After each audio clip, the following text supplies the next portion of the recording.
Bonsoir à tous. Merci de nous recevoir ce soir encore chez vous dans le cadre de votre émission Entre copines sur Spectrum Télévision. On dit du mois de mars que c'est le mois de la femme. Une journée spéciale, celle du 8 mars, leur est d'ailleurs consacrée pour la défense des droits de la femme. Le thème de cette année, de cette 39e édition est « Investir en faveur des femmes, accélérer le rythme ». Entre copines, comme à son habitude, a décidé de faire la part belle aux femmes en les invitant tout au long de ce mois de mars. Avec celle de ce soir, nous allons parler de l'autonomisation des femmes. Femmes et autonomisation, c'est notre thème de ce soir. D'où part la décision de se lancer dans ce processus? Comment les femmes procèdent-elles pour y parvenir? Quels sont les défis majeurs auxquels elles font face? C'est à ces questions et à bien d'autres que nous essayerons de répondre tout au long de cette émission. Merci de rester avec nous.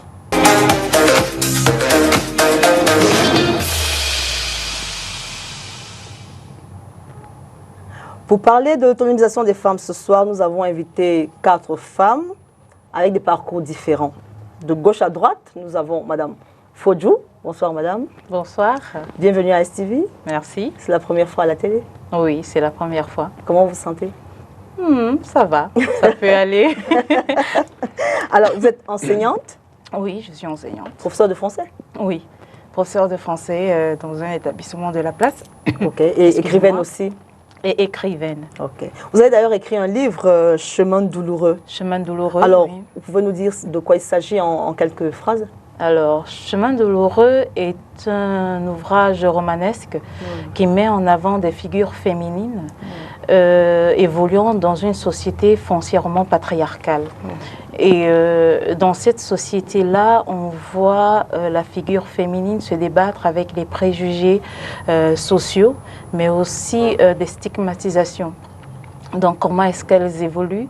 Les chemins sont différents pour chacune, mais l'essentiel ici, c'est de réussir sur le plan professionnel, mais également de réussir personnellement. Parce que la réussite n'est pas que professionnelle, mais elle est aussi personnelle. Donc, je pense que c'est un peu les grandes lignes du roman. Je ne veux pas raconter l'histoire parce qu'il faut bien que qu'on l'achète et qu'on le lise. Qu'on l'achète et qu'on le lise. Oui. Mais je dirais que c'est la femme qui est au cœur, c'est le personnage féminin qui est mis en avant. Parce que je me dis, la femme aujourd'hui est victime de beaucoup d'exactions sociales, mais c'est le thème de la violence, déjà un thème que j'ai abordé sur le plan académique. C'est un thème qui me tient à cœur, le thème de la violence faite aux femmes. Donc je pense que mon ouvrage est, je vais dire quoi, c'est une arme, oui, contre les violences faites aux femmes. Je suis heureuse de vous avoir ce soir. Merci, moi également, je suis heureuse d'être là avec vous. Tout juste à côté de vous, j'ai Akono Bengono Lionel. Bonsoir Lionel. Bonsoir. Le nom, quand on entend, on a l'impression que, en tout cas on n'a pas l'impression que c'est une femme. Et pour ne rien arranger, vous êtes mécanicienne. Oui. La première fois à la télé aussi. Oui, c'est ma première fois. Merci d'être venue. Le plaisir est partagé. Alors, vous me direz tout à l'heure pourquoi le choix du métier. Ce n'est pas un métier qui est courant pour les femmes, mais je suis heureuse de vous avoir. Ça n'arrive pas tous les jours, une femme mécanicienne.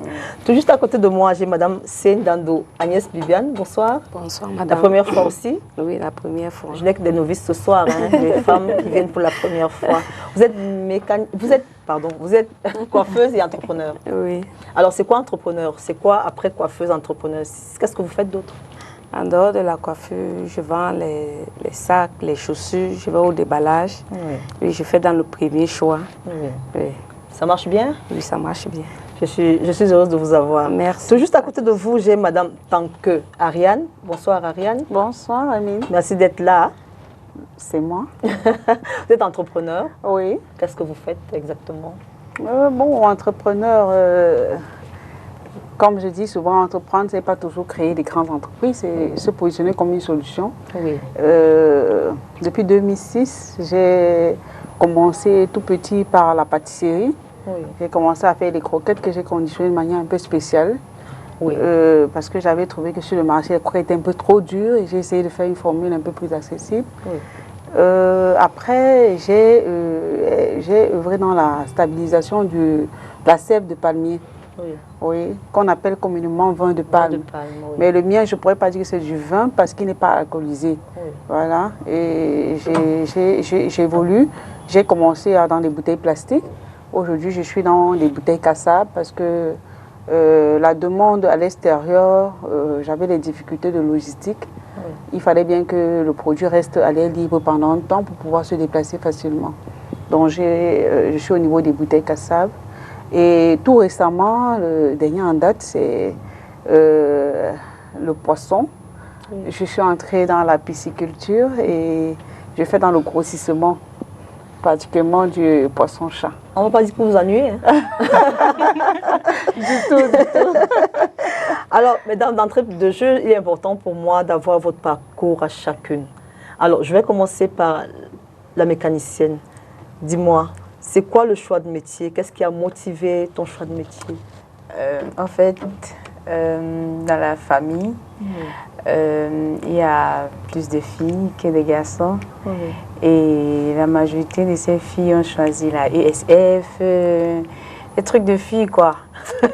Moi, j'ai dit non, il faut que je fasse la différence. Et ce qui m'a beaucoup boosté, c'est mon grand-père, parce que c'était un grand mécanicien à la Sosucam. Oui. Et j'ai dit, il faudrait que je sois comme lui. Non. Alors, vous vous êtes identifié à votre grand frère, votre grand-père, vous avez voulu faire comme lui. Oui. Alors, c'est quoi votre cursus primaire, secondaire? J'ai eu mon CEP comme tous les enfants. Oui. Je suis partie en première année, comme on appelle en technique. Première année mécanique. J'ai eu mon CAP en mécanique auto. J'ai eu mon probatoire en mécanique auto. J'ai eu mon bac en mécanique auto. Et j'ai fait 2 ans à l'université IUC. Après, je suis allée faire une formation directement au garage. Très bien. Donc aujourd'hui, quand quelqu'un a un problème de voiture, on vous appelle? Ouais. Ah, je ne vais pas me bouder mon plaisir. Alors, Madame Fodjou, pour vous, c'est quoi votre cursus? Bon, je dirais que j'ai un cursus vraiment pas atypique. Un cursus qui ressemble à tous les étudiants, qui ressemble au cursus de tous les étudiants. Donc, je vais obtenir un baccalauréat littéraire et un probatoire littéraire. Je vais me retrouver à l'université et je vais obtenir ainsi une licence en littérature et un master en littérature. Et maintenant, vu que le diplôme n'est pas assez compétitif, c'est-à-dire que les opportunités d'emploi sont très très restreintes dans mon secteur, donc il a fallu que je commence... Je voulais déjà gagner un peu d'argent, j'étais assez jeune, je me suis décidée pourquoi pas, en attendant, enseigner. Du tremplin, je suis passée et je suis devenue professionnelle, voilà. Et ensuite, comme ça, du jour au lendemain, les péripéties de la vie, je me suis retrouvée à écrire et me voici écrivaine. Donc... Alors, vous avez répondu à ma question, je voulais demander enseignante par choix ou bien par embuscade, je voulais pas le dire. Je dirais, au début, c'était un plaisir. C'est toujours un plaisir d'ailleurs. C'est toujours un plaisir, ça reste un plaisir, mais ce n'était pas le premier choix. Ce n'était pas le métier de rêve. Mais bon, c'est très agréable. Je me suis découverte une vocation et ça fait déjà plus d'une dizaine d'années que j'exerce. Ça fait du bien le contact avec des enfants? Oui. Oui. Ça, je peux dire quoi? C'est un peu comme le nectar de la jeunesse. Oui. On garde l'immaturité et on maintient notre jeunesse. Voilà, donc être avec les enfants tout le temps nous permet d'être immatures. Mais aussi, ils peuvent vous procurer du plaisir, du bonheur, parfois dans les moments difficiles. Ils peuvent vous apporter du soutien. Mais, oh là là, qu'est-ce que ça peut parfois être très, très difficile et stressant. J'imagine. Parce que si vous avez 30 enfants et vous avez 30 éducations différentes, c'est là que se pose le véritable problème, l'éducation. Donc, à part ça, ça va. Très bien. Alors, Madame Dando, dites-moi, comment vous atterrissez à la coiffure? Est-ce que c'est un choix de vie ou bien c'est quoi votre parcours d'abord je veux dire académique, primaire, secondaire peut-être? Oui, oui. J'ai eu le CAP comme tous les enfants. J'ai fréquenté jusqu'en 4e année. Parce qu'avant, je faisais ES. Oui, je suis arrêtée en 4e année. Après, j'ai commencé à faire la couture. La couture chez mon oncle styliste. Oui, j'ai commencé par la couture. À l'époque, on apprenait par la coupe. Oui, c'est là où j'ai d'abord arrêté la couture. Et puis, j'ai commencé à faire la coiffure à quoi. Je suis une dame là, j'ai commencé à faire la coiffure à quoi. Après, qu'on est les jeunes filles, j'ai conçu mon premier fils. J'ai conçu mon premier fils, j'ai d'abord arrêté. J'ai d'abord arrêté la coiffure. Après, j'ai repris. Mais dès la base, ce n'était pas un travail. C'était pas un choix. C'était pas un choix. C'était pas un choix. Mais quand j'ai commencé, j'ai mis mon cœur, mon âme, tout. Parce que j'avais un enfant élevé. Oui. Oui, je me suis mis à fond, quoi. Vous avez très vite compris qu'il fallait gagner de l'argent pour pouvoir... je me suis mis à fond. Oui, Oui, d'accord. je me suis mis à fond. Ça vous réussit plutôt bien, non? Non, ça va. Les femmes sont satisfaites, pour moi, ça va. Quand elles sont contentes, ça va. D'accord. Alors, Ariane, et toi, c'est quoi ton parcours? Moi, née dans Adamawa, grandi là-bas, j'ai fait mon cursus scolaire à Ngaoundéré. Oui. Où j'ai obtenu le bac D au lycée classique et moderne de Ngaoundéré. Et j'ai continué à l'université, à l'UTNSAI, où je suis sortie agro-industrielle. Oui. Bon, après cela, je suis venue à Douala pour le mariage et aussi pour le travail. Oui. Et la première chose qui a mordu, c'était le mariage.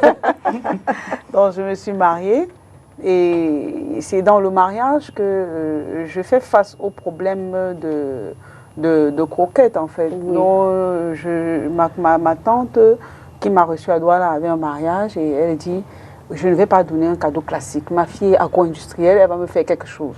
Et elle me dit, qu'est-ce que tu peux me proposer? J'ai dit, les croquettes, par exemple. Je lui ai donc fait un panier de croquettes à aller offrir et ça a fait du buzz. Les gens ont dit, c'est différent. Et tout le temps, je recevais des commandes de croquettes et tout. Je me suis dit, et puis le fait de toujours produire, ça peut être une opportunité. Je fais rien, je suis au travail, je n'ai pas encore trouvé. Et je suis à la maison, qu'est-ce que je peux faire? Alors ce que vous faites aujourd'hui, ça marche avec la formation que vous avez faite? Oui, c'est l'agro-industrie, la transformation des matières premières en produits finis. Donc j'ai commencé donc à faire dans les croquettes. J'ai conditionné, j'ai proposé, ça a fait son chemin. Et après, j'ai trouvé du travail que j'ai perdu entre-temps. Bon, la société avait fermé.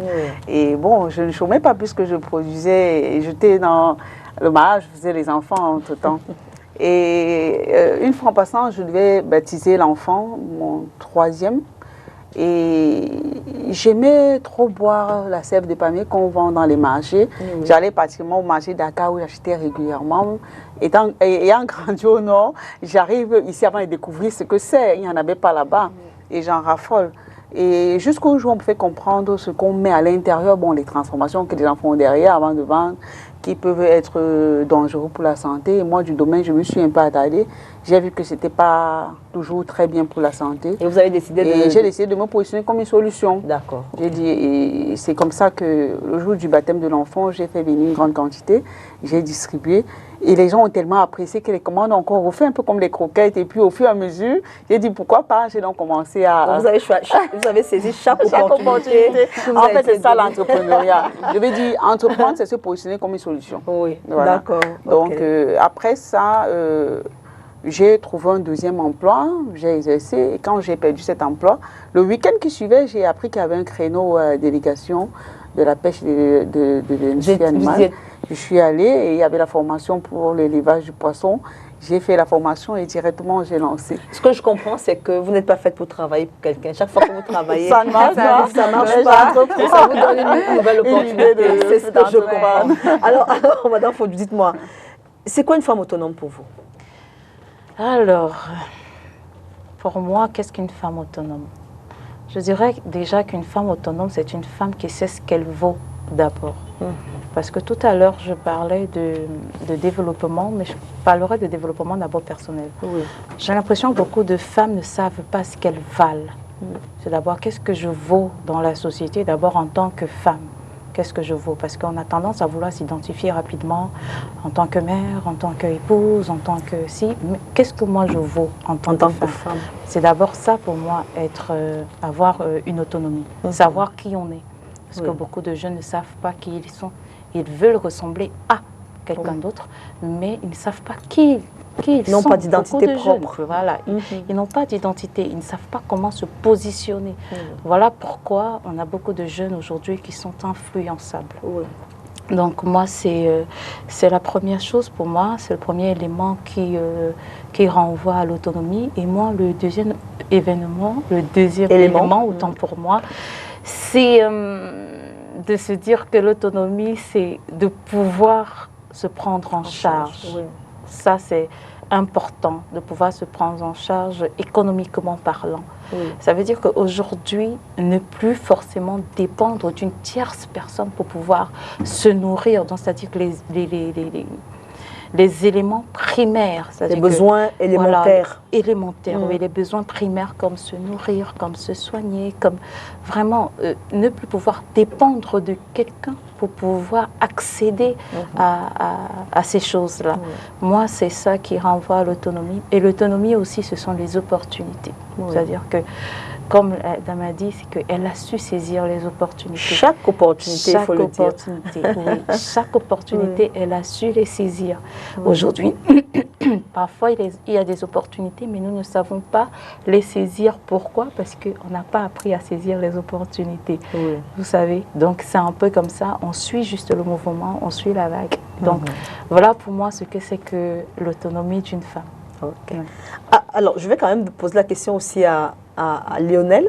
C'est quoi pour toi une femme autonome? Parce que le métier que tu choisis, c'est comme si dès la base, tu voulais être autonome. C'est quoi pour toi une femme qui est autonome?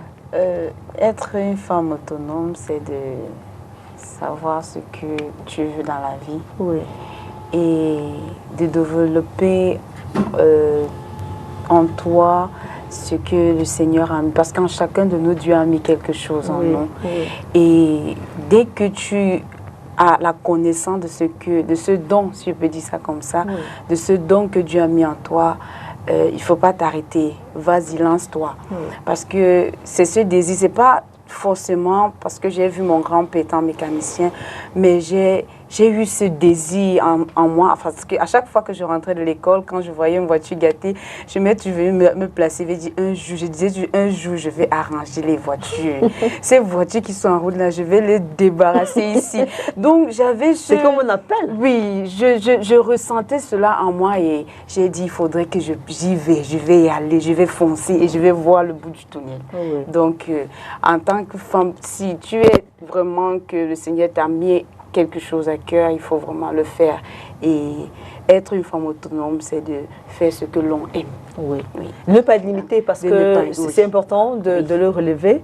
Elle ne s'est pas regardée comme femme, elle s'est regardée comme quelqu'un qui peut faire ce métier. Et elle ne s'est pas dit que mes ongles seront longs et ça va se casser. Elle s'est dit, je vais le faire et j'aime à le faire. Alors, Agnès Bibiane, est-ce que vous pensez qu'être autonome est important? Mais avant que vous nous répondiez, on a tendu le micro à nos compatriotes. On leur a demandé ce qu'ils pensent du fait que les femmes d'aujourd'hui sont de plus en plus autonomes. Écoutons-les et on revient juste derrière.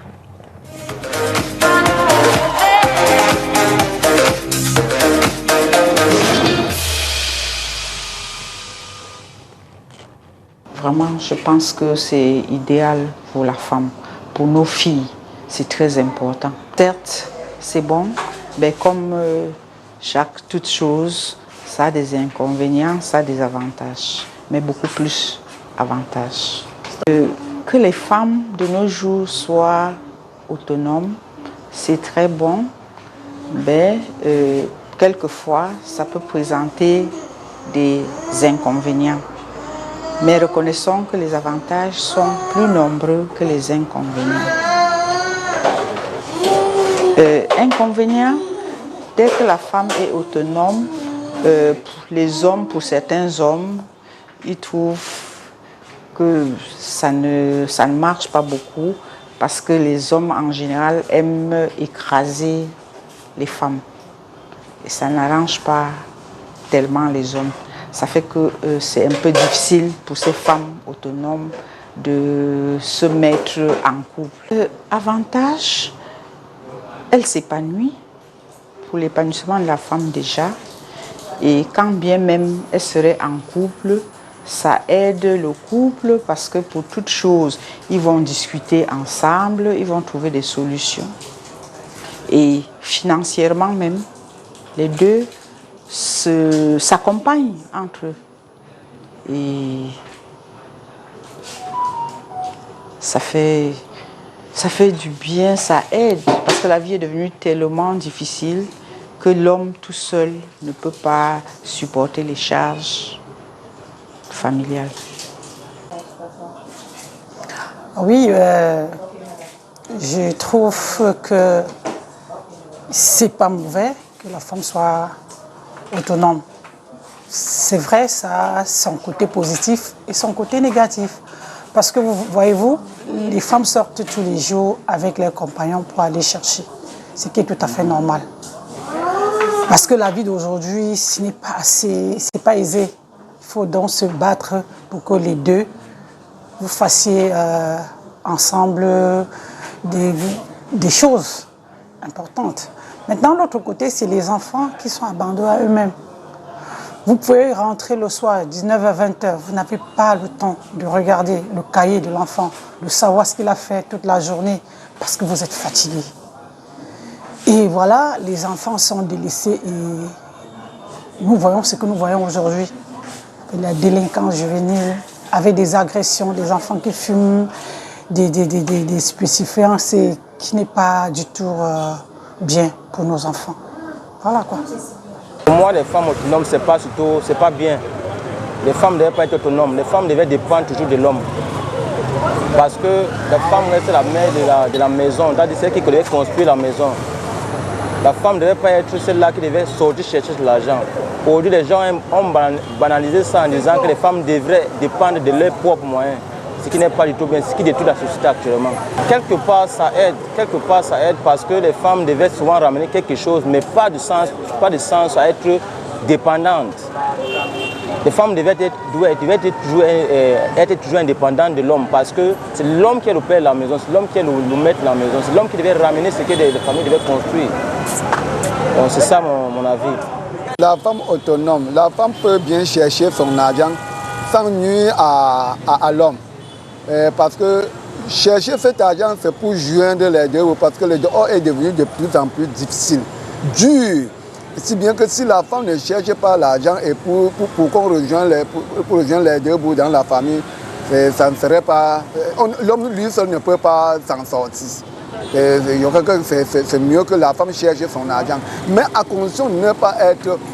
de faire l'autonomie dans le foyer. Et je crois que c'est un peu ça. Merci.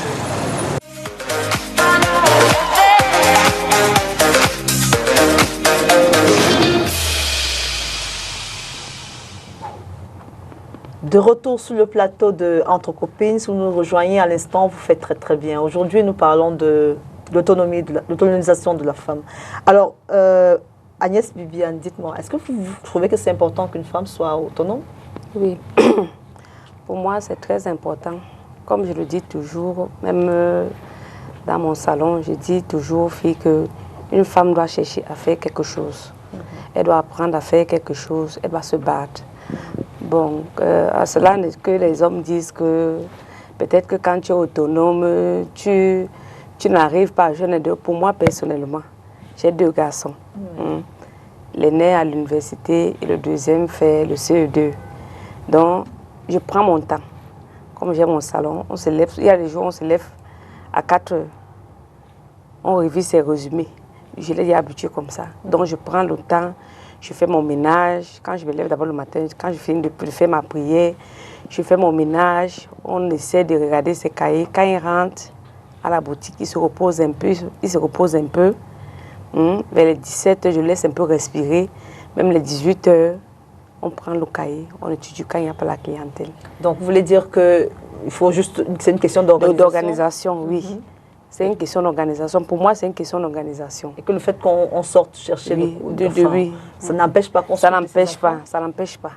Pour une femme organisée, ça n'empêche pas. Alors, Madame Fodjou, je reviens à vous, vous qui êtes au contact des jeunes filles, des adolescentes. Est-ce que vous leur tenez le discours de l'autonomisation ou bien elles pensent que quand on a fait après l'école, là, c'est avec l'école qu'on réussit? Qu'est-ce que vous leur dites? Moi, à vrai dire, ce que je leur dis presque chaque jour, c'est que dépêchez-vous de fréquenter et ensuite on deviendra collègues. Parce que je leur explique qu'en réalité, entre les réalités scolaires et les réalités professionnelles, il y a un gros fossé. Et que certaines pourront avoir la chance de réussir ou alors de faire d'exercer les métiers de leurs rêves. Mais ce n'est pas pour toutes. Il faudrait qu'elles sachent déjà que malheureusement, nous sommes dans une société qui ne donne pas beaucoup d'opportunités. Oui. Déjà, il n'y a pas beaucoup d'opportunités professionnelles, c'est très très difficile. Mais encore, quand on est une femme, le défi, il est double. Donc je leur demande tout le temps de se préparer à la vie qui ne sera pas facile. Ça ne veut pas dire qu'elles ne peuvent pas réussir. Si, elles peuvent. Il y a des exemples dans la société de femmes qui réussissent. Nous avons devant nous des entrepreneurs, vous voyez, ça se fait. Mais maintenant, il faut qu'elles sachent relever les défis. Et tous les jours, je leur dis, vous savez, moi j'ai plusieurs casquettes. C'est-à-dire, je fais ci, je fais ça. Ils me disent, mais madame, vous aimez trop l'argent. Je leur ai dit que non. Je n'aime pas trop l'argent. C'est que j'ai compris que si je me limite aux connaissances acquises à l'école, uniquement. Ça n'aurait pas forcément son nom. Exactement. Oui. Donc, il va falloir que je sorte de ma zone de confort et que j'essaie de prendre des risques, j'essaie de saisir des opportunités, j'essaie plusieurs choses. Donc, voilà, c'est ce que j'enseigne aux filles d'aujourd'hui. Je leur parle régulièrement, mais j'espère qu'elles écoutent parce que beaucoup n'écoutent pas. Est-ce que vous avez l'impression que le message passe quand même? Un peu. En tout cas, je vais le vérifier. Vous savez que j'ai les moyens de le vérifier ou pas? Oh, je sais. Alors Ariane, comment on fait pour rendre les femmes autonomes? Comment on fait? Vous qui savez saisir les opportunités, vous qui ne lésignez sur aucun moyen, comment on fait? Je crois que, premièrement, c'est d'abord l'éducation.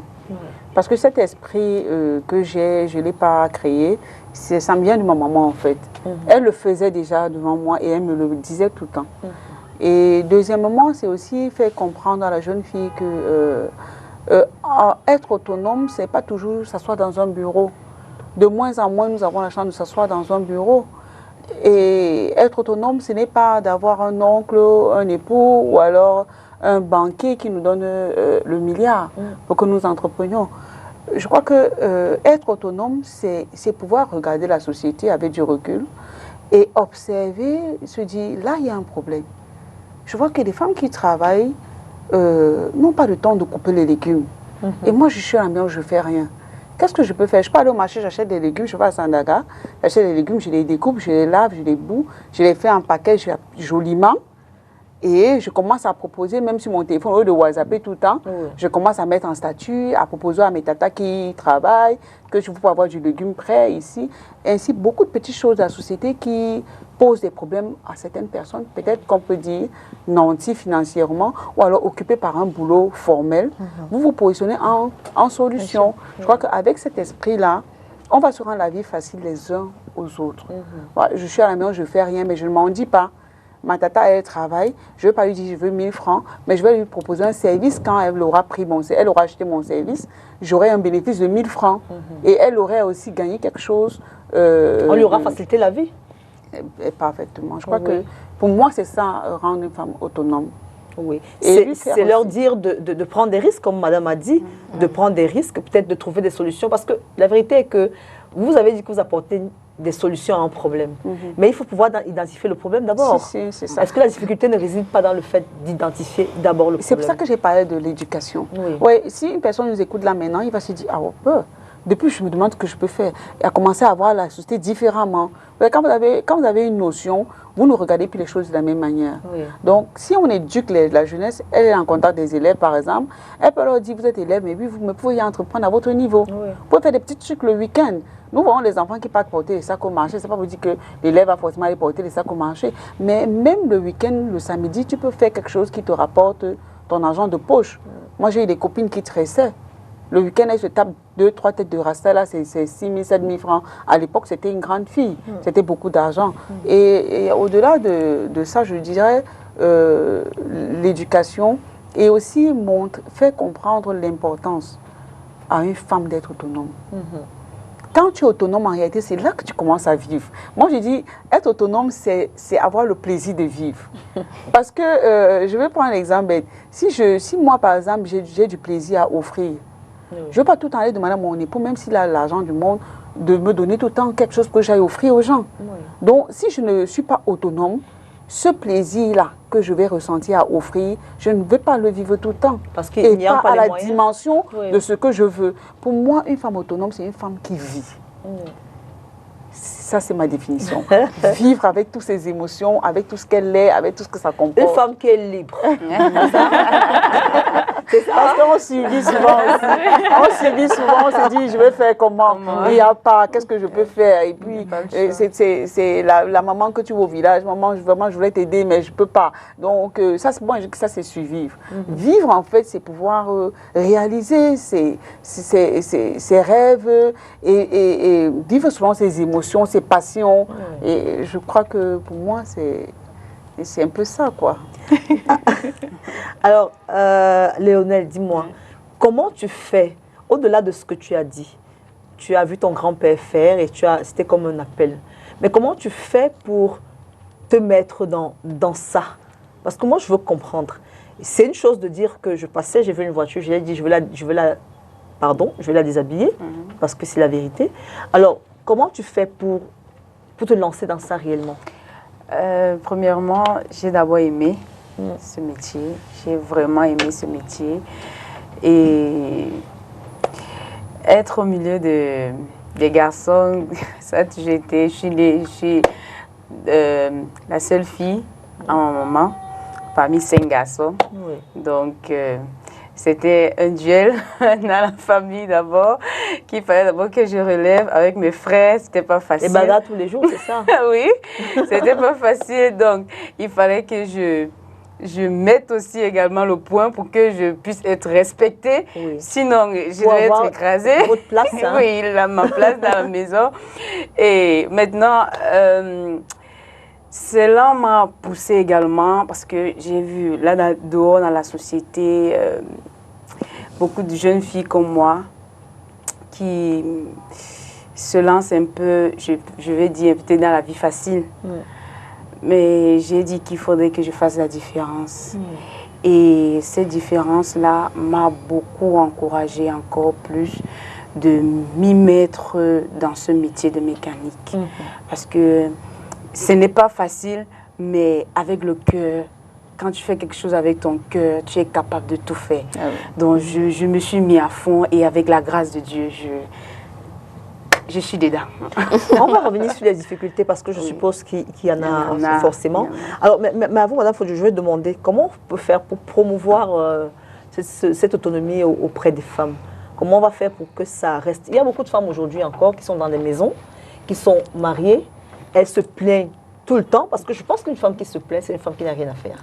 Parce que quand une femme a affaire, elle n'a pas le temps, il y a des détails qu'elle n'a pas le temps de gérer. Comment on va faire pour réellement promouvoir? Est-ce que c'est une question de politique? Est-ce que c'est une question de volonté politique, je veux dire, nationale? Est-ce que c'est une question de volonté personnelle? C'est quoi exactement? Alors, Madame tout à l'heure a donné un élément de réponse. C'est juste, on doit commencer d'abord par l'éducation. On doit rééduquer nos jeunes filles. Et j'aimerais, si c'est possible, qu'on remette en place vraiment l'étude, on faisait, c'était morale. Oui, éducation civique et morale. Éducation civique et morale.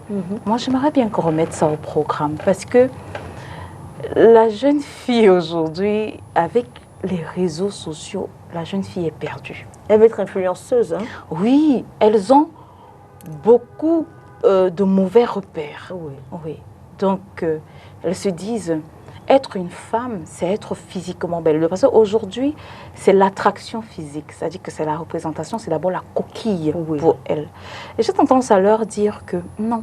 Parce que être belle, ça ne suffit pas, mais il faut aussi avoir quelque chose là-dedans. La beauté n'est pas que physique, elle est aussi intellectuelle. Surtout. Oui. Et surtout, et je leur ai dit que c'est même l'aspect le plus important. Donc, ce qu'il faut d'abord faire pour ma part, comme elle a dit tout à l'heure, je vais juste continuer, je vais juste approfondir, c'est qu'il faut rééduquer la jeune fille. Il faut éduquer la jeune fille à ce qu'elle se prenne en charge. Il faut éduquer la jeune fille aux défis qu'elle va forcément rencontrer au quotidien. Parce que le quotidien de la jeune fille, il faut l'avouer, est différent. Il est totalement différent du quotidien du garçon. Oui. Vous voyez, il faut qu'on dise à la jeune fille que quand tu vas arriver dans la société, dans certains secteurs d'activité, tu vas être un petit peu dévalorisé ou dénigré au profit de la gente masculine. Oui. Donc il va falloir que tu doubles d'efforts pour pouvoir te faire respecter ou pouvoir exister au même titre que ton collègue qui est masculin. Donc il faut qu'on apprenne à la jeune fille que ça ne va pas être facile, mais il ne faut pas aussi qu'on leur fasse peur. Ouais. C'est aussi ça le problème. Parce qu'on peut aussi arriver, on leur dit c'est difficile, on se dit que bon, comme c'est même difficile là, mieux je cherche la facilité parce que je ne sais pas pourquoi. je vais aller me casser la tête là-bas. Alors me casser la tête, oui. Et je pense aussi qu'il faut qu'on leur montre des modèles positifs, c'est-à-dire que qu'on leur dise mais que ces modèles positifs-là essayent un peu, je vais dire quoi, de se rapprocher des jeunes filles, qu'on essaie de mettre en place des dialogues ouverts avec les jeunes filles. Bon, disons que ça se fait, mais pour moi, ce n'est pas encore suffisant. Il faudrait qu'on mette en place des systèmes vraiment de dialogue, c'est-à-dire que, par exemple, des établissements scolaires doivent faire venir dans des établissements des valeurs, c'est-à-dire que des femmes qui ont une mécanicienne qui peut venir expliquer aux jeunes filles de la terminale C et leur dire que vous faites terminale C, par exemple, c'est un métier qui peut vraiment, voilà les défis que je rencontre, voilà ceci, voilà. Mais est-ce que la société même aide la jeune femme? Vous avez parlé de prendre des modèles comme Léonelle, qui est une jeune fille, qui est tout ce qu'il y a tout d'une femme, mais qui va faire la mécanique. Parce que dans les établissements aujourd'hui, quand on invite des femmes, c'est toujours les influenceuses qu'on va inviter, je sais pas moi. Oui, est-ce que ce n'est pas la société qui conduit à ça?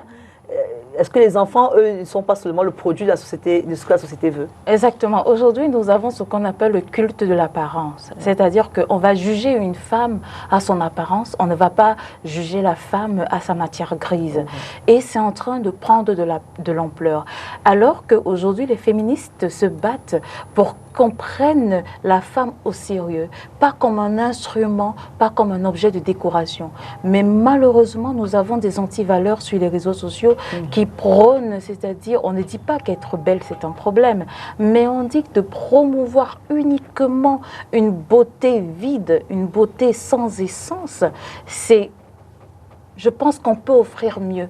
Notre société, la société africaine, pour ma part, elle est foncièrement matriarcale. Ouais. Ça veut dire que c'est la femme qui construit la société. Voilà pourquoi on dit que la femme est la mère de l'humanité, parce qu'en réalité, toutes les sociétés du monde sont même d'abord matriarcales. Tout simplement parce que c'est la femme qui donne la vie. Ça, c'est déjà ça. Mais pourquoi cette femme, à un moment donné de sa vie, veut juste plaire? C'est ça, en fait, le problème. On veut plaire aux autres. On veut plaire aux autres, on veut être un attrait. On veut que quand on nous voit, on nous dit, on est belle, elle est ceci. Mais il faut aussi qu'on puisse dire à la femme, mais qu'est-ce qu'elle est intelligente, celle-là? Qu'est-ce qu'elle est intelligente? Qu'est-ce qu'elle est ingénieuse? Qu'est-ce qu'elle est ingénieuse? Qu'est-ce qu'elle est maligne? Voilà. Quand madame, qu'est-ce qu'elle est courageuse?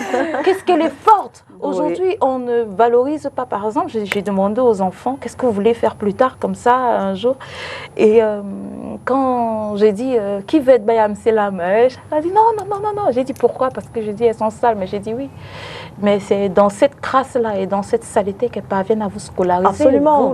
Vous, les enfants. Ça avait cette trace-là qu'elles parviennent à vous nourrir. Je leur ai dit que quand vous vous retrouvez peut-être le soir, c'est-à-dire en soirée, est-ce que vous pouvez imaginer si elle se présente devant vous dans la tenue d'apparat, est-ce que vous pouvez la reconnaître en tant que Bayam Selam? C'était l'année dernière, ils m'ont dit non. Je leur ai dit que vous voyez, l'habit ne fait pas le moine. C'est vrai qu'on reconnaît le moine à sa tenue, mais l'habit ne fait pas le moine. Alors, mesdames, messieurs, nous allons marquer un second arrêt pour écouter ce reportage qui vise à éclairer les femmes sur leur droit à la propriété foncière. On se retrouve juste derrière. Pour défendre un sujet, il faut le maîtriser. Les questions foncières, autant elles sont sensibles, autant elles sont importantes et cruciales. Aujourd'hui, une mobilisation communautaire et un plaidoyer pour la sauvegarde des droits fonciers des femmes et des veuves est en cours. L'objectif du projet est de réduire la discrimination faite aux femmes en rapport avec leurs droits domaniaux, leurs droits fonciers et leurs droits successoraux. Dans un environnement où la culture et la tradition marquent une différence claire lorsqu'on est un homme ou une femme, 3 régions du Cameroun ont été choisies pour l'implémentation de ce projet. Le projet est implémenté dans 3 régions. La région du centre, la région de l'ouest et la région du littoral. Il y a un superviseur dans chaque région qui travaille en collaboration avec les femmes leaders et les parajuristes. Les moyens de sensibilisation, il y a les causeries éducatives, il y a les plaidoyers, il y a la sensibilisation et il y a les théâtres communautaires. Les cibles sont les femmes, les époux, membres de famille ou communautés, agents publics, autorités traditionnelles, sociétés civiles. Entre autres résultats attendus, les femmes et les communautés organisées dans un système intégré d'autodéfense contre les expulsions forcées, l'amélioration du niveau de connaissance et la maîtrise des procédures des cibles sur les questions foncières et domaniales. On a déjà sensibilisé 1021 femmes. On a obtenu 57 titres et on a engagé le soutien de 376 femmes pour la réalisation de leur titre, pour l'obtention de leur titre foncier. 20 mois, c'est la durée de mise en œuvre de la phase 2 de ce projet, porté par l'association Horizon Femmes, grâce à l'appui de l'African Women Development Fund. Si vous nous rejoignez à l'instant, vous faites très bien. Vous êtes sur Entre Copines et avec les copines ce soir, nous parlons de l'autonomisation des femmes. Alors, Agnès Bibiane, dites-moi, quelles sont les difficultés, les obstacles, les difficultés que vous avez rencontrées pendant que vous mettiez, enfin, vous vous formiez, pendant que vous vous établissiez?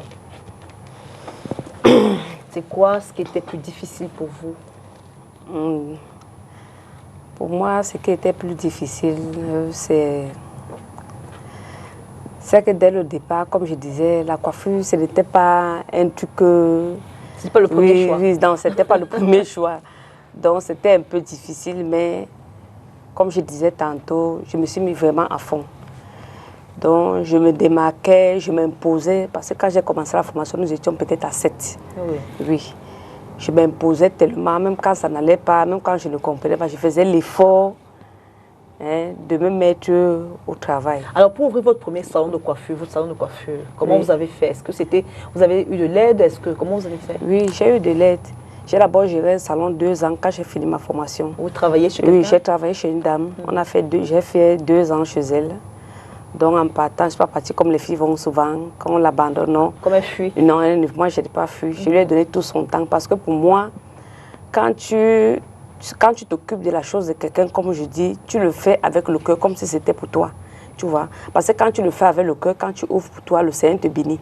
Ah, excusez-moi, je suis obligée de dire qu'elles sont rares les coiffeuses qui pensent comme ça. Oui. C'est bien. Pour moi, quand tu prends la chose de quelqu'un, quand tu t'occupes peut-être de la maison de quelqu'un, quand tu le fais, tu dois le faire à fond. Oui. Tu dois le faire avec tout ton cœur. Comme ça, quand tu seras chez toi demain, ça va aller tout bien. Donc, moi, je n'ai pas eu les problèmes. Donc, vous dites que les gens vous ont aidé, vous ont soutenu pour... Oui, ma mère, oui. Surtout ma mère. Oui, ma mère m'a beaucoup... Oui, ma mère m'a aidé pour ouvrir mon salon. Donc, quand j'ai commencé, je n'avais pas grand-chose, mais par la grâce de Dieu, tout va bien. Alors, vous avez commencé petitement, je suppose. Oui, petit. Que vous avez quand même eu le temps d'évoluer? Oui. Donc, maintenant, en dehors de la coiffure, je fais un peu de tout. Esthétique Non, non, je ne fais pas l'esthétique, je fais pédicure, manucure, comme je disais, la vente des sacs. Moi-même, j'y vais au déballage. D'accord. Oui. Donc vous achetez? Oui, j'achète. Et vous revenez vendre? Je reviens vendre. Je fais les sacs, les chaussures, les bijoux. Friperie, les sacs friperie? Friperie, premier choix. Donc je fais un peu de tout. Oui. Donc, dernièrement, j'étais en train de réfléchir que qu'est-ce que je vais encore augmenter. Parce que moi, on m'a déjà donné tous les noms. On m'a déjà donné tous les noms. Moi, ça ne me dérange pas. Oui. Dès lors où je ne nuis à personne et que je fais bien mon travail, pour moi, ça va. Et que ça vous permet de vivre? Oui, ça me permet de vivre, ça va. Et que ça vous épanouit aussi, parce qu'il faut dire que dans l'autonomie, il faut l'épanouissement. Oui, c'est très important. Oui. Comme je dis souvent à mes filles qui viennent là-bas au salon, il faut être autonome, il faut être épanoui. Parce que quand la femme est épanouie, c'est bien. Oui, quand la femme est épanouie, elle est à l'aise. Mais je suis obligée de poser la question.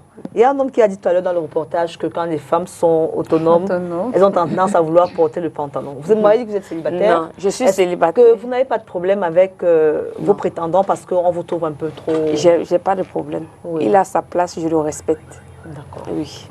C'est bien. Alors, Ariane, dis-moi, c'est quoi les défis que tu as eus, les obstacles que tu as eus dans ton parcours? Grand défi, grand obstacle, pas vraiment. Mais ce que je vais dire, c'est que quand on n'est pas arrivé à un certain niveau dans l'entrepreneuriat, particulièrement dans la transformation, comme je suis en train de le faire, on ne peut pas facilement avoir le soutien des banques, avoir des employés, parce que le Camerounais est un peu snob. Il ne veut pas venir travailler dans n'importe quelles conditions. Il veut venir trouver quelque chose de déjà bien fait. Oui. Donc, se faire accompagner quand on n'a pas atteint un certain niveau n'est pas évident. Et par rapport à ça, moi, je pourrais appeler à la politique nationale de... Comme on parlait tout à l'heure de comment faire pour rendre les femmes autonomes. Il faudrait qu'on mette ces politiques-là en place pour pouvoir faciliter, rendre la tâche facile à ceux qui veulent entreprendre ou ceux qui commencent. Parce que même toute cette grande firme qu'on appelle aujourd'hui les multinationales, elles ont commencé tout petit. C'est la volonté politique, c'est leur gouvernement qui ont cru en eux et qui ont investi, ils sont devenus grands jusqu'à traverser les frontières. Je crois qu'il n'y a pas de petits projets, il y a juste des projets pas bien accompagnés. Donc je crois que c'est la première grosse difficulté. Parce que quand l'idée, tout commence par l'idée. Quand nous avons déjà l'idée, le reste, c'est l'accompagnement qu'il faut. Alors, dans votre cas, comment vous avez financé les premières croquettes, les premiers vins, transformations de vin? Comment vous avez financé ça? Mes premières croquettes, c'est amusant parce que je me marie et ma première ration qu'on me donne, je rentre avec ma planche pâtissière, ma friteuse, mon matériel pour faire les croquettes, mes bouteilles, tout pour faire les croquettes. Oui. Et je commence là à produire. Je veux dire, mon premier financement, c'est ma première ration. D'accord. Je commence à produire et j'ai une cousine à l'université qui, elle aussi, se trouve pas à l'aise avec l'argent de poche que son père lui donne. Elle me dit, ah, mais si tu produis, moi je suis ta commerciale. Oui. Donc moi je produisais, elle venait porter, elle allait vendre à l'université. Donc finalement, les hommes ont raison de dire que leur argent de ration, vous coupez ça. Hein? Non, mais moi je multipliais en fait. Moi je multipliais parce que... Donc c'était ça mon premier financement au niveau de la boisson. C'était d'abord l'argent prévu pour l'événement de ma fille, comme j'ai dit au départ. Oui. Bon, après, mon mari aussi a cru au projet. Il s'y est mis, parce qu'à l'époque, lui au moins, il travaillait. Oui. Donc, il s'y est mis. Et maintenant, au niveau où je suis, il me faut un vrai financement. Il faut faire quelque chose de sérieux pour que cela fasse tâche. Oui, au niveau où je suis, j'ai besoin d'un accompagnement. Enfin, je suis ouverte. Si quelqu'un veut, c'est un projet portant en fait. Aujourd'hui, je le présente. Je veux que l'idéal, c'est que nous aussi en Afrique, nous présentons nos produits comme des produits de luxe. Nous avons l'habitude d'aller dans des réceptions. Nous trouvons, quand quelqu'un veut qu'on sente qu'il est une personne, comme on dit au Cameroun, il faut qu'il nous présente un vin de 18 ans d'âge, un vin qu'il a payé à 150 000, 200 000, 300 000. Et c'est aussi un produit traditionnel d'une région à laquelle la région a cru et a investi. Et c'est devenu planétaire. C'est arrivé chez vous à des prix exorbitants. Mais parce qu'eux, ils ont donné la valeur à leurs produits. Vous aussi, vous avez... Enfin, on dit qu'on te donne la note que toi, tu te donnes. Tu ne peux pas te dire que tu vaux 0 sur 20, quelqu'un te donne 1 sur 20. on va te donner -1. Donc, eux, ils donnent 20 suivant à leurs produits et nous sommes obligés de donner la même note. Moi, mon rêve et mon souhait, c'est que nous avons beaucoup de richesses au Cameroun. Cette sève de palmier là, par exemple, mon projet, c'est de le présenter de la manière la plus esthétique possible pour que quand nous faisions, quand le gouvernement organise la réception du 20 mai, qu'on le voit sur les tables là-bas. Que quand quelqu'un organise une grande réception, il dépose ça sur la table, on dit mais waouh, tu nous as donné du bon. Parce qu'au-delà de tout, ce sont des produits bio qui ont beaucoup d'apports à l'organisme. Pour ne pas aller très loin, seulement le sucre que nous retrouvons dans la sève de palmier n'a pas d'impact sur la glycémie. Donc un diabétique peut consommer la sève de palmier tel qu'il est produit dans le respect de l'art sans que son taux glycémique ne bouge, par exemple. Donc ça veut dire que pour moi, en fait, la première difficulté, c'est ça. C'est le financement. L'accompagnement. L'accompagnement. Oui. J'espère qu'on va en arriver là parce qu'on est à l'ère de la promotion du 237. Justement, je vous coupe pas la parole. Je voulais dire que ma dernière activité qui est le grossissement du poisson cadre avec, parce que à force de parler quand même, quand le gouvernement fait des pas, il faut bien qu'on s'arrête et qu'on apprécie et qu'on reconnaisse. Parce que sur ce projet du poisson 237, c'est une volonté gouvernementale de valoriser les devises camerounaises. Oui. Vous voyez, quand nous achetons des produits surgelés, nous finançons l'extérieur. Parce que même celui qui vient nous le vendre l'achète, c'est un bain à salam. Il achète, il nous vend, il prend son bénéfice et il renvoie le gros capital à l'extérieur. Nous estimons à des milliards nos devises qui sortent pour que nous puissions manger un poisson surgelé qui vient d'ailleurs, qui a fait des mois et des mois dans les réfrigérateurs. Alors qu'on peut le faire. Et pourtant, nous pouvons, chaque personne, comme nous sommes en train de lui dire, une maman chez elle peut prendre ses 2 bassines de 20 litres et élever ses poissons et avoir moins de quoi manger. Et peut-être même vendre à sa voisine à côté, acheter un régime de plantain avec. Et dans cette volonté gouvernementale, il y a un accompagnement. Quand vous êtes dans le besoin, vous vous rendez juste derrière Mboupi à la délégation. On peut vous matcher avec un ingénieur à Liot qui vous aide dans l'installation de votre dispositif et qui vous donne la technicité pour vous lancer, qui vous accompagne, même jusqu'à la commercialisation. Et ce sont des poissons, moi avant c'était un poisson, je n'aimais pas le voir, le silure, il est noir, il est si. Aujourd'hui même la braise, ça passe, des frites en friture, ça passe. En Domba, il y a un peuple qui le connaît très bien. Moi, je crois que le gouvernement fait un pas, nous devons l'emboîter. Ok. Alors, Lionel, dis-moi, toi qui es une femme dans un métier d'homme, c'est quoi tes difficultés? D'abord, premièrement, la clientèle ne croit pas d'abord. Ne fait pas confiance. Ne fait pas confiance. Au premier contact, ils se posent beaucoup de questions. Ils sont méfiants. Ils se disent, mais une femme, toucher ma voiture, comment? C'est pas possible. Moi, je peux pas. Mais je finis toujours par les convaincre par mon travail. Oui. C'est après, quand je finis de travailler sur leur véhicule et qu'ils sont satisfaits, qu'ils disent waouh, donc tu pouvais faire ça, donc tu pouvais arriver à faire ça. C'est pas facile de convaincre un client, c'est l'homme en tant que client, c'est pas facile, mais au travers de ta connaissance et la façon dont tu l'expliques la chose, c'est là il finit par dire ok, il y a peut-être quelque chose là-bas dedans. Donc c'est vraiment difficile au prime abord d'avoir un client, que ce soit femme ou homme. Parce que là, les femmes même encore c'est grave. Parce qu'elle va te dire que non. Les femmes sont un peu compliquées. Avec une femme, je ne sais pas pourquoi. Quand elle trouve une autre femme, c'est comme s'il y a quelque chose. Mais l'homme quand même, au début, il peut être réticent, mais après, il est curieux. Après, par curiosité, il laisse faire. Il laisse faire. Et après, il est satisfait. Et la majorité d'autres difficultés, tu n'as pas d'amis, tu n'as pas de temps pour les copinages, les trucs. Parce que donc, tu restes dans ton milieu d'homme, là. Dans le milieu d'homme. Et aussi, les milieux avec mes collègues, ils veulent toujours dominer.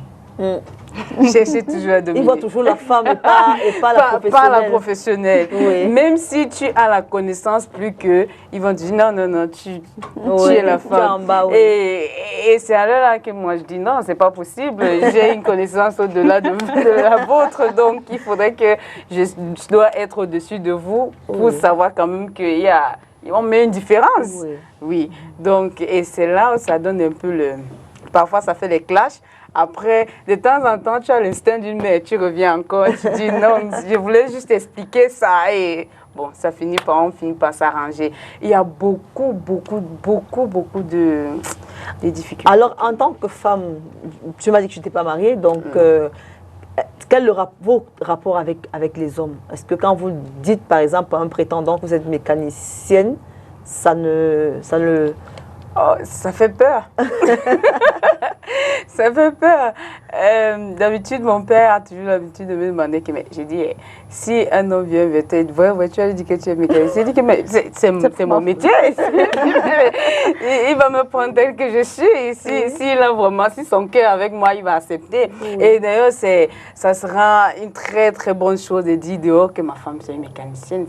C'est vraiment quelque chose de bon. Et peut-être le prétendant qui va venir, j'ai pris le Seigneur qu'il accepte comme ça. Donc c'est ça. Alors, madame, vous avez déjà dit quels sont les inconvénients. Je n'ai pas besoin de vous demander, mais est-ce que, et je m'adresse à vous toutes en quelques secondes, parce qu'on est presque à la fin, est-ce qu'il y a des avantages réels à être autonome pour une femme? Je vais commencer par vous.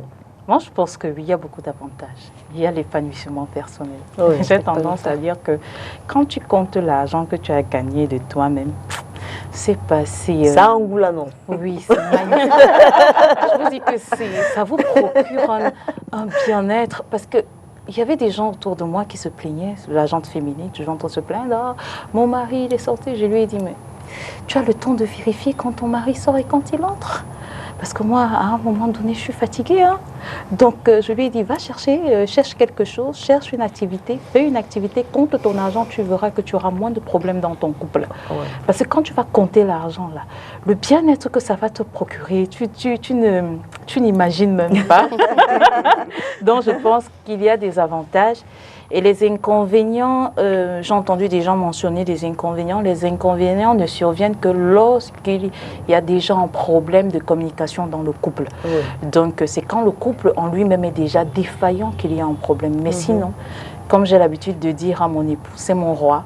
Donc, dans toutes mes idées folles, il m'accompagne. Si je lui dis aujourd'hui que bon, demain, moi, je veux devenir ci, il va tout faire pour m'accompagner à la mesure du possible. Donc, je pense que ça dépend vraiment de la relation qu'on entretient avec notre partenaire. C'est tout simplement ça. Je pense qu'il y a plus d'avantages. Il n'y a pas véritablement d'inconvénients. Les inconvénients dépendent de la relation de couple. Quand une relation de couple est fusionnelle, il n'y a pas besoin, c'est un accompagnement, on s'accompagne, on s'entraide mutuellement, on se complète. Donc voilà mon avis sur la question. Arrête en deux secondes, je sais que tu travailles avec ton mari et toujours avec lui, c'est quelque chose que je n'ai jamais compris. Alors, est-ce que vous comprenez que les gens disent que quand une femme devient autonome, elle veut porter la culotte, elle veut porter le pantalon à la maison. Est-ce que vous le comprenez? Non, c'est qu'elle a voulu même avant de le devenir. On dit que l'argent ne crée pas quelqu'un, ça dévoile qui est la personne. Oui. Et aussi, ce que je voulais dire, c'est qu'il faudrait aussi voir au-delà de ça pour dire que nous avons vu un homme qui a dit que c'est bien quand ma femme trouve l'argent et tout. Et il conclut en disant qu'il ne faut pas qu'elle soit autonome dans le couple. Il y a aussi ce genre d'homme macho qui pense que la femme, c'est toujours en moins un. Oui. Donc du coup, il va t'accompagner quand tu as un projet qui se limite au bout de ton nez. Mais le jour où tu as un projet qui est grandiose, il va se dire, mais non, cette femme, s'il veut me faire écran, il va sentir ça un peu comme si tu veux lui faire écran. Et là, ça va porter des problèmes. Je crois qu'au-delà de ça, il faudrait que nos hommes apprennent aussi à savoir que une idée géniale peut naître d'une femme. Voilà. Et quand tu m'accompagnais pour quelque chose de 10 francs, accompagne-moi aussi quand mon projet vaut le milliard. Exactement. Parce que même si je suis à Mondio Vision, je reste l'épouse. Mais Agnès Viviane, est-ce qu'il n'y a pas des femmes, on va conclure en deux secondes, est-ce qu'il n'y a pas des femmes aussi qui oublient d'être femmes parce qu'elles sont trop autonomes. Est-ce que ce n'est pas une réalité? Oui, c'est une réalité. Parfois, il y a les femmes qui oublient qu'il y a un homme devant. Tu vois un peu, il y a les femmes qui oublient parfois qu'il y a un homme devant. Moi, je pense que chaque femme, qu'elle soit autonome ou pas, elle doit respecter son mari. Je voulais juste te dire un mot pour dire que quand la femme devient autonome par vengeance, parce qu'il y a des femmes qui sont autonomes par souci de vengeance, elle dit quand je n'avais pas, on me matait, et si aujourd'hui j'ai ma part et tout. Donc quand tu parles dans cet esprit-là, forcément, il y aura rivalisation, il y aura challenge. Mesdames, merci. Merci beaucoup d'avoir partagé vos expériences avec nous. J'espère vous avoir encore ici. On ne dirait pas des femmes qui font des plateaux pour la première fois. C'est-à-dire que vous êtes terriblement à l'aise. Alors, qu'est-ce que je peux vous souhaiter? Qu'est-ce que je peux vous souhaiter? À vous? Moi, que je vende mes livres. Je vous le souhaite. Alors, toi? Que je trouve un partenaire qui m'accompagne. Je vous le souhaite. À vous? Non, que j'ai plus de clients et qu'elles soient satisfaites. Je vous le souhaite à toi d'avoir beaucoup de voitures à dépanner. Et le projet, c'est de faire la mécanique des avions maintenant. Wow. Vivement, je te le souhaite. Alors, mesdames, messieurs, nous sommes arrivés au thème de cette émission. J'espère que vous en avez appris beaucoup ce soir. Il est important, mesdames, de gagner sa vie. Il est important de gagner sa vie pour soi-même d'abord, pour son épanouissement, pour ses enfants, pour sa famille et pour notre nation. Parce qu'une femme qui est épanouie, une femme qui entreprend, c'est le Cameroun qui gagne. Alors, merci à la belle Nina qui m'habille ce soir. Merci à Didier Kangwa qui est derrière la caméra. Merci à Nono, merci à Zipierre. Retrouvons-nous la semaine prochaine pour une autre édition. S'il plaît à Dieu, au revoir.